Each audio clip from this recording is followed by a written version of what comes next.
Ever since the pandemic hit several years ago, a happy holiday tradition has been taking place here near the rescue mission.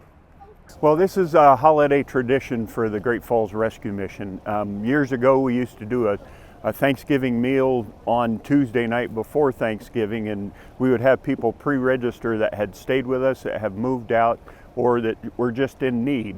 The tradition made a change during COVID and now still continues in the drive-through format. It started out where we did the meal, and then COVID struck, and we weren't allowed to get together with everybody, so we thought of a way to try and do it. I lovingly call it the drive-by. This year, more than 80 families were given not just turkeys, but full meal kits as well. We have a food box for them with the dry goods, and it's a complete meal so that they can do their entire Thanksgiving meal. The Thanksgiving program is just part of the continued support that they give to their successful residents.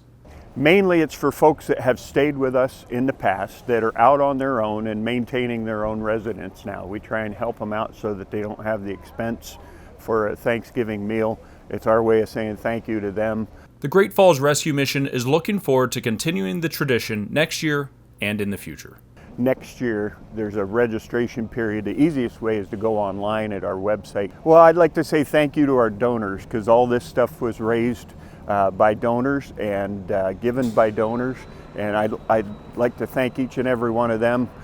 Our job is fairly easy because we have the love and support of many, many people in Great Falls and central Montana. There's a lot of people doing this type of thing for people around Great Falls, which is a wonderful thing. I applaud all the different agencies that are doing this.